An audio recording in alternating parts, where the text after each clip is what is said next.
Okay, thanks so much for having me, Pedro. I must apologize, full disclosure, the title is a bit different than what's been advertised because I admit at the time of how I wasn't quite prepared with the presentation yet. So I sort of gave us a generic title, but now I'm ready and it's a bit different. And Pedro has asked me to focus on the face-to-face component of my course. And so that's what I'm going to do today. So, and I've got quite a few videos that I'd like to show you as well of what we do in the classroom and how we engage with our students in the classroom as well. Okay, so I've called it Blended and Active Learning with Cases. And the subtitle is about this UQ2U journey that we've been on, but actually I'm not going to take you through the journey. I'm really just going to do one slide on what the course used to look like. And I'm going to sort of go through in general what we do now in terms of the online components for this newly blended course, but I'll be spending most of my time talking you through what we do in the classroom, just focusing on the face-to-face components, if that's okay, Pedro, today. Okay, so a bit of structure for you. Just check my time, good. I'm going to be covering 4 things. I'll give you a bit of background on teaching with cases, and that's important in this context because introduction to management, both before blending and now, is designed around the use of cases. And you'll see it wasn't quite an intensive focus on the use of business cases previously, and we've actually intensified it further in this newly blended version.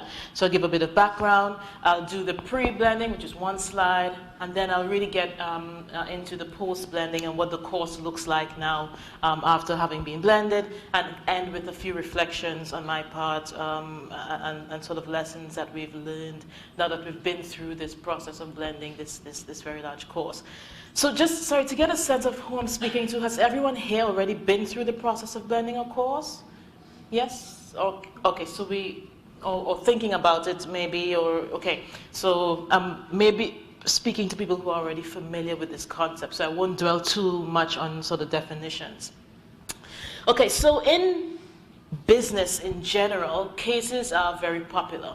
And in business schools all over the world, you'll find that educators generally use cases, but very few of them are actually using case method or actual case pedagogy.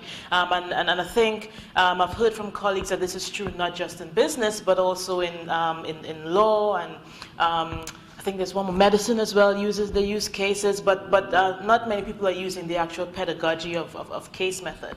Now, I won't go into too much detail. I'll do an overview of what case pedagogy actually is to get us started, but I'm hoping to do a more in-depth workshop on case pedagogy for Teaching and Learning Week, maybe. So if you're interested in that, I'm happy to provide more details then, or to catch up with you afterwards as well to discuss in more detail. But in general, when case method was invented at Harvard Business School, or so the story goes, or at Harvard, and Harvard Business School sort of perfected it, and the idea of using cases started because Harvard had this library of real-life stories of things that actually happened to real-life businesses, and the library was actually there for the purpose of teaching real-life business managers so they could learn from what happened with their competitors and in their markets. And then Harvard thought, well, if real business managers can learn from this library, this repository, then we should get our own students to learn from it as well. And so they started building up this repository of cases, and cases, by the way, are stories of something that actually happened in a real-life business. And students are asked to put themselves in the shoes of what we call a protagonist of this case and to make a decision. So cases are generally seen as a really effective way of teaching in my discipline. And it's also really well loved by students because students these days are really sort of asking for teachers or educators to help them understand how the theory that they're learning in the classrooms actually applies in real life. And if we can use cases that are actually real life stories that actually happen, it's a good way to get students engaged and to get them to make to do some decision making under real conditions. I have 1 slide on case pedagogy, and it's essentially these are the key materials, the key ingredients you need to have in a good case and to use good case pedagogy. There must be a protagonist or protagonists. Somebody or persons that the students can actually put themselves in the shoes of. They must put themselves in the role of that person and be able to make a decision. So the case must force them to make decisions. So there must be, and usually it's because it ends with an open-ended question or a problem. Usually the cases are written with incomplete information, or there's some unresolved tension, and the students are then faced with a problem, because now after putting themselves in the shoes of this protagonist, they're faced with a problem. They usually don't have perfect information, which is real life anyway, so we're helping them to practice managerial decision making, and to conduct some analysis. And it's prospective analysis, meaning they need to think ahead. What should I do as this manager? And to make a decision. And one of the benefits of using case method, is that it helps to build students' autonomy as decision makers. And when we think about what the learning outcomes are that we're trying to get from our students in the business school, we are trying to get them to make managerial decisions, or business decisions, if not managerial, straight away after graduation. So cases are, I just wanted to put that out there to hopefully convince those of you who are not yet convinced that case method is actually well accepted, but also an extremely effective way of teaching management business students more generally. Yes? I asked a question. All those listed pedagogies Yes. are very, very similar to problem-based learning. Yes. So what do you see as the difference between problem-based learning? This is a way of doing, this is a tool for achieving problem-based learning. This is, I wouldn't say it's the same. I think this is also considered a form of a way of doing active learning as well. So I think you can find that this is a type of problem-based learning, or a tool to be able to achieve problem-based learning outcomes. I don't think they are the same. Probably, yes. Is there a difference? What difference? It's I think it's a tool for problem-based learning. So when we talk about problem-based learning, active learning, I mean, these are approaches, general approaches to learning that we use in the classroom, and there are a multitude of tools we can use under each approach. So with blended learning, you might use something like Ripple, you might do simulations, there are different tools you can use for blended learning. Problem-based learning, case pedagogy is one of the ways that you might do that. Seems like the real life is very key to the case aspect. It is. And problem-based hypothetical problems, but it's using kind of problem-based things as well, which I use real life. Yeah. Every single one of those in all my problem-based learning, Yes. I use every one of those that's the way you do Yes. problem-based learning. But I mean, they're both great. I mean, Yes. knowledge, Oh, absolutely. knowledge, Yes. Yeah. Doesn't matter whether it's problem-based or case. Yeah. And in the area of medicine, way back, did they call it problem-based learning to start with, back at Harvard? They call it, there's, I used to teach this to my students 2 years ago, and I've forgotten it now. I think medicine was the father of problem-based learning. It was a project-based learning. Yeah, but there's, in medicine it was, it'll come to me when I'm not thinking of it, and yes. Hopefully before I'm finished today.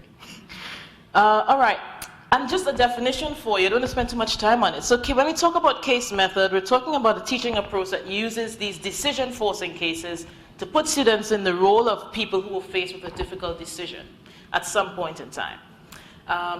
So this course, MGTS 131, is Introduction to Management, is a really important course for UQ Business School.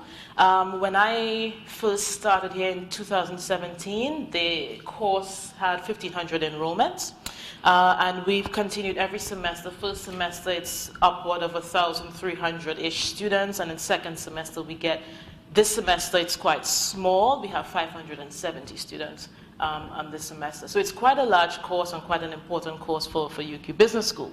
Before it was blended, it was your standard lecture tutorial sort of offering. We had these 2-hour lectures followed by a 1-hour tutorial the following week on the same topic. We deliver the theory very didactically in the classroom during the lectures, during that face-to-face component. But the course, even though I described it just now as though it was sort of run-of-the-mill, it was even then an award-winning course when I took it over in 2017. And because it used quite innovative approaches to team-based learning, and also because of this very famous Everest simulation, which I'm sure many of you in the room have heard of and you're familiar with. So we've actually are the second largest user of the Everest simulation in the world at the moment. So the course was known for that, and that's important to remember as well, because during the process of blending, we were really wrestling with whether or not we should get rid of the Everest simulation because it didn't feel like it fit anymore. So that's something that we've had to deal with, and I'll talk to you a bit more about it this year.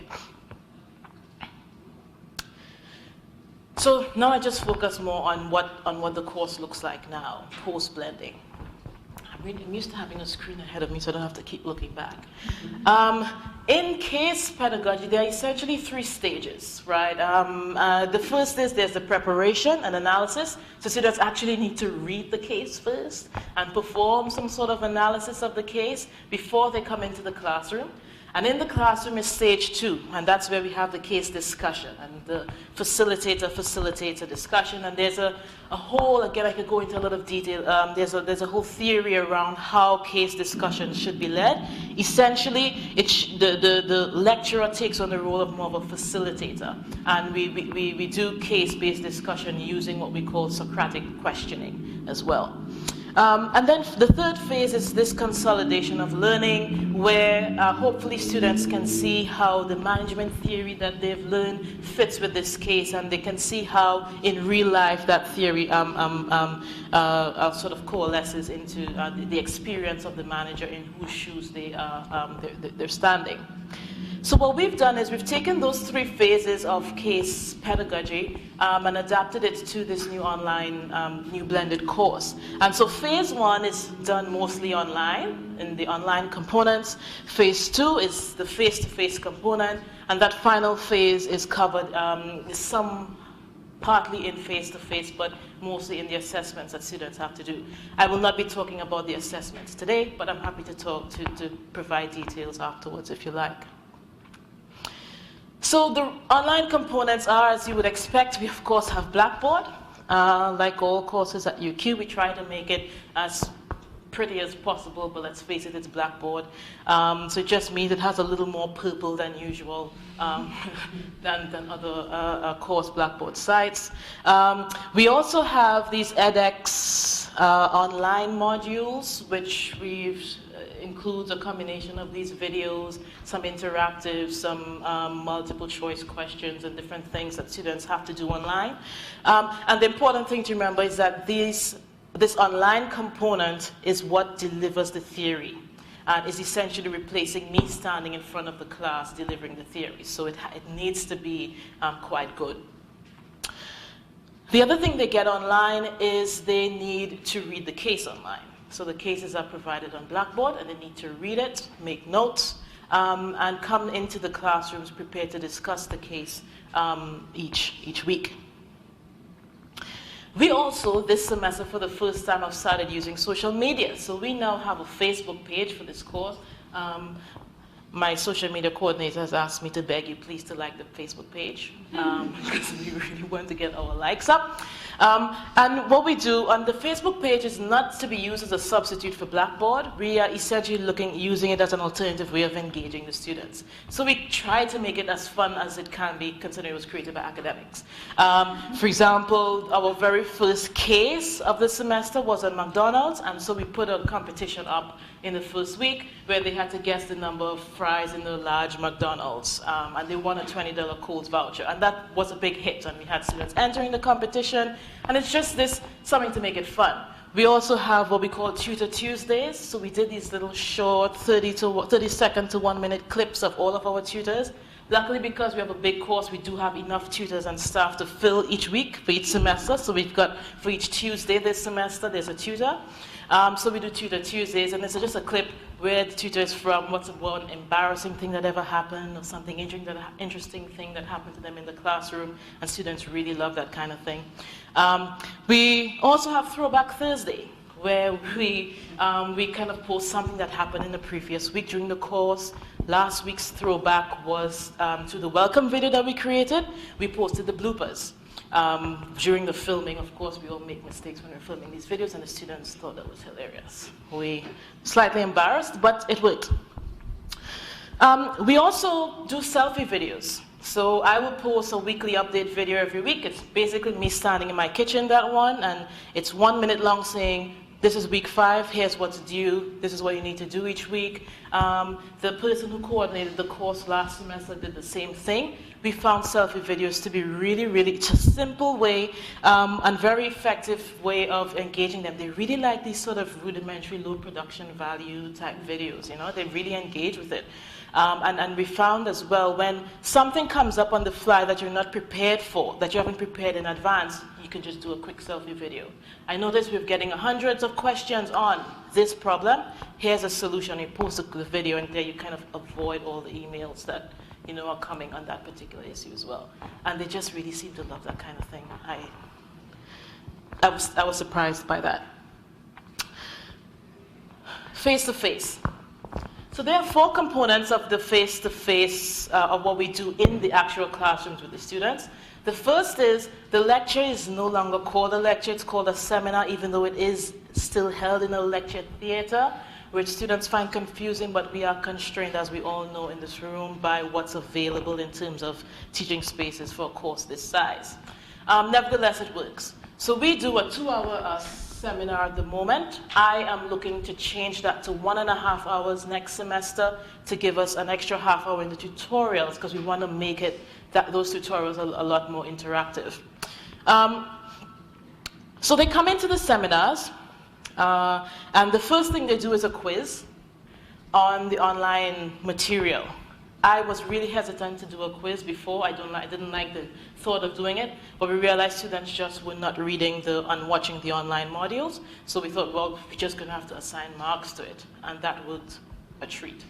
And essentially, it's a quiz that we create on Blackboard. I create a pool of, say, 20 to 25 multiple choice questions. Blackboard randomizes it, and each student gets a random 5 questions, multiple choice or true or false. It's really simple, really basic. They still haven't aced it. So, and they have to do it in the class. So they have to come to class to do it, because then they don't get the password to actually access the quiz. So this is the actual slide we use and the password that day was during, and they have to put in the password on Blackboard, and they do the quiz in the room. And we found actually the students, it's amazing, in week 1, how much they seem to have understood the theory. They really actually watched it, because it was worth, now, well, each quiz is worth 3% of their marks, so potentially. So we find that's a lot better now, and it makes for much more effective case discussion once they understand the theory better. Yes? Sorry, I had heard from some business school academics last year that they weren't actually allowed to assess things like participation, and they had a very limited number of marks. So I'm wondering if I'm misinformed, or if you found a way around it, or how you did that. I probably found a way around it. Okay. Mine is not called participation. Okay. I think what I've called it is in-class activities. And the quiz doesn't stand on its own as a separate assessment. It is lumped in, it's lumped in with a 45% that includes what they do in the tutorials, includes a few different things that adds up to 45%. This is just 15% of that 45. Okay, so you can kind of aggregate. Because we had a lot of evidence that was really motivating for students, and several business school academics. 3% is a lot for them. Yeah, okay. They'll do it. 3%? Yes. Do you get questioned why I need to do this in class? Why can I not just do this at home? Yes, and I say this is not an online course. It might be blended, but this is a face-to-face offered on-campus course. If it were online, I can understand that, but when you signed up for this course, nowhere did it say this is an online offering. And so being here is part of what's required. And it's also the learning outcomes for this course, because we do things like the team-based learning, effort simulation, all those things are dependent on what they're doing in teams and with each other. And we cannot really say we've delivered an effective management learning experience if they haven't interacted with other people in the course. So I have a standard email I'm happy to send you, it's very long, that I send to such students. Please, if you can share that with us. I'm happy to, because it's about 3 or 4 paragraphs. And it's explained, yes. Yeah. I'm sorry, I'm talking too much, sorry, Pedro. Before they come in, or during the seminars, I prepare for each topic, so we no longer say week 1, 2, 3, 4, we go topics 1, 2, 3, 4. And for each topic, there are a set of worksheets. So this is an example for topic 2, and these are worksheets 2A and 2B. And we put that on Blackboard before they come into the seminars, and it helps them to follow the case discussion. So we're discussing a particular case, and this was the case of a man who had given a bribe to someone else in a foreign country. But it was debatable whether or not it was an actual bribe. So we're having this discussion. It's a business ethics case. And so this is the theory of business ethics. And so they, while sitting in the seminars, can make their notes along, putting the answers and case facts into these different boxes around the course theory on business ethics. I have a video here. I'll probably skip it. I can show you it after. This is me actually leading a case discussion during one of the seminars, and the point of showing you this was to show you how I'd use Socratic technique. It's not one of my best examples, but it's the only one I have a video for, where I'm sort of just asking questions that actually, and you'll see organically the students actually raise the theory themselves. So I just asked questions about case facts, and they themselves were building the links to the actual theory related to the case. So that's a video which I can probably share afterwards. Actually, it's available on our course Facebook page. Yeah. Like the Facebook page, and you can look at the video. And we actually, with what I do in the seminars is, even though it's still a lecture theater, I divide the seminars, the whole room into sections in that jigsaw approach, and I give each section a different part of the learning to be responsible for that day. So with the different approaches to ethical decision making, you're responsible for individualism, you're responsible for moral rights, and they get to discuss, and then we bring it all together as well to the big room, and then to consolidate learning as well. And we do think, pair, share in the seminars as well. How long does that be? It would be good to see that. I can make available the slides. Do you? Sorry. It is on the Facebook page, though. I promise you it is. I only have 6 minutes to get through quite a bit. The tutorials as well are 1 hour long, and they need to, after the seminar, and the tutorials are on the exact same case that they do in the seminar, so they need to, after the seminar, prepare. So they have a third worksheet, this is worksheet 2C, that they need to go home and prepare based on the discussion we had in the seminar. In this case, they had to make a decision whether or not they would give a loan. And so they just simply had to say, what do I think are the pros and cons of actually giving this loan? And the point of doing this is to make sure that the students themselves feel responsible for their own individual preparation and their own contributions to their own learning. And that's before they go into the tutorials. Once they get into the tutorials, we use something called team-based learning. An important aspect of team-based learning is to make sure that our teams are well-formed, that they're diverse. And the way we do that is we actually, within the first week, do a sort of speed dating. And we get them to stand up, move around the room, and meet new people before they actually settle on the teams that they'll use for the semester. So this one's really short, so I can show that one.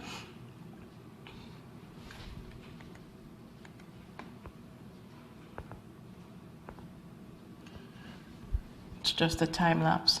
So you see they're getting up, moving around the room. It's the same tutor, but different tutorials.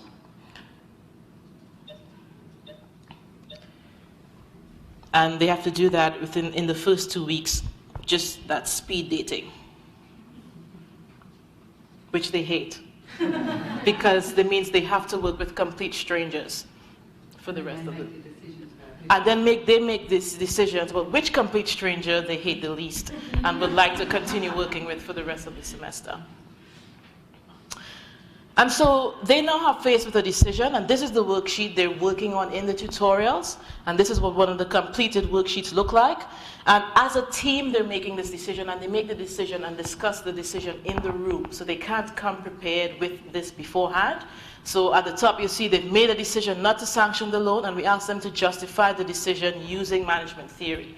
And so here they're using that case, they're making a decision based on that business case, but we're asking them to apply the theory that they've learned towards making that decision and to write it down. We are still fairly old school, as you can see, because we still make them use pen and paper in the tutorials. Why do you do that? Why do we do what? The pen and paper? Because we've actually tried to do it online and it didn't really work very well. Because they can prepare that in advance. But if we're there and we see them doing it on the spot, and actually they work better that way because it also takes away the distractions of, they're allowed to bring their laptops and devices, but sometimes if they've got all four of them have got their laptops on the table, then it somehow disrupts the discussion. So if they've just got one sheet of paper per team and somebody has to write, it sort of opens up the group discussion a bit more. I'll also skip this video. This is a big slide, and some of you have seen it before. This is the theory of how we combine. This is why we do the seminars and tutorials the way we do them. Essentially, for an entire case, the students are spending 3 hours in face-to-face discussion with us around this business case. And we start them off by doing with basic skills like just summarizing the case, using case facts to apply to theory. And this is what happens in the seminar. And then the next week in their tutorials, for the very same case, is where they consolidate and create something new or make a decision. So I could go into details about that as well a bit later, but essentially it is relying on those basic Bloom's taxonomy levels to get them to scaffold up to higher order skills. The third aspect of our face-to-face offering is the Everest simulation. And so that's a 3-hour one-off activity that the students have to engage in. And they come into the computer rooms around campus, and they participate in a simulated climb to the top of Mount Everest in teams of 5 with complete strangers. So we randomize them, not even the people that they've been working with in their tutorials. Each person has a different role and conflicting goals. And they often don't know that when they get in. So it's to give them a chance to learn about different management functions. And so what I have here is a series of short videos. What we're doing this semester, we've asked students for their own feedback on what they learned, what they thought was difficult or easy about the simulation. So I've just got 3 of these for you. All right, yeah, when you're ready. Our team did pretty well in the simulation, but what we probably found easiest was deciding who needed to stay, who needed to go forward, and who needed to stay back based on the information we had about the characters and the goals that we had to complete. We knew that the physician, the environmentalist, and the marathoner needed to reach the summit, as well as the leader, and based on this information, we were able to make decisions quite quickly and based on good information whether we needed to do that or not. Yeah. Okay, so what she's talking about is the 5 different roles that the students have to play as they climb to the top of Mount Everest and how those roles are competing with each other. And of course, they find it challenging. So here's an example of some of the challenges. Okay, cool. Yeah. Cool. When you're ready, yeah. Okay. The most difficult thing about the simulation is balancing the needs of everyone in the team. So everyone's health, everyone's personal goals, working out how you can benefit everyone the most without hurting anyone. Right, so they're learning about negotiation skills as well, again, which they hate. But the nice thing about what I think we're doing this semester is that they're getting these experiences before they actually get the theory about those functions of management. And we've asked them to reflect on what you've done in terms of leadership, in terms of planning, in terms of organizing, before they've actually learned the theory of planning, leading, and organizing. And we've actually found that they are quite competent, I can show this video afterwards, at describing leadership experiences and planning experiences, even without the language and words of the theory. And so we're hoping that that leads to also a richer experience by the time, in a couple of weeks, when they do get the theory, and then they have to apply it to an actual real-life business case. The final one, which I don't have actual pictures or videos of yet, we actually do have weeks of the semester designated just to doing consultations. They meet with me one-on-one, and I often bring a group of them into the office at once, and we can discuss management theory, but also we're discussing individual business cases and the links between theory and cases. So I can give more information about how we structure those consultation weeks, because it's an important part of the learning within the course as well, on top of the seminars, tutorials, and the simulation. So that's what the face-to-face looks like. I wanted to end with some reflections. Essentially, I had the new course design peer-reviewed by Professor Anne Lawrence. She's considered an expert in case pedagogy around the world, and she actually really liked what we were doing. So we took that as a good sign that we were doing good things, and hopefully we can see better results as we go forward. However, case method requires a lot of time and preparation in advance. You need to make sure everything is laid out and set out in advance in order for it to be effective and engaging. The online material needs to be spot on for blended learning, and especially with cases. Last semester, some of it just was not good enough, and we found that the students struggled to understand the theory, and once they don't understand basic aspects of theory, everything else just sort of fell apart. So that needs to be really well thought out, and I think it's a sort of more of an iterative, incremental process. A few other things. I think it's worth investing in social media. I think we need more large interactive classroom spaces. It's important to clarify expectations from the beginning. And I have a 30-page document that I wrote which clarifies expectations around one of the assignments. And really helps to make sure that we're all on the same page from the start. I encourage you to set high expectations. They will rise to the challenge. But do not sort of wimp out at the start and say, you know, oh, they can't be expected to do this, and lower your standards and lower your expectations.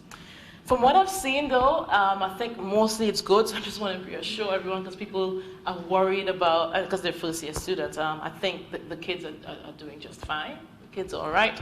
And that last one, don't underestimate what students will do for a few marks. Even if it's 1%, they will do it. They will fight for that 1%. So it's worth, I think, assigning marks to some of these things if engaging with blended content is proving to be a challenge. Okay, sorry, I spent a bit too much time at the beginning. Thank you. Yep. We really need to wrap up, because only one question, because we need to have another presentation. A lot of what you're doing is making students uncomfortable, which other teachers have said gets them bad results in their CCAPs. But you seem to be managing that really well. So what advice do you have? Well, I tell them at the very beginning that part of case pedagogy is for them to be uncomfortable. I actually consider it a success if I walk out of the seminar and they look slightly confused, because it means that they're probably going to leave and try to find more information. Yeah, because there's so much evidence for that being a good teaching practice, but then it's often perceived as risky by the actual professors or lecturers. But have some of them be uncomfortable with making students uncomfortable. That's because we're not sticking with high expectations, I think.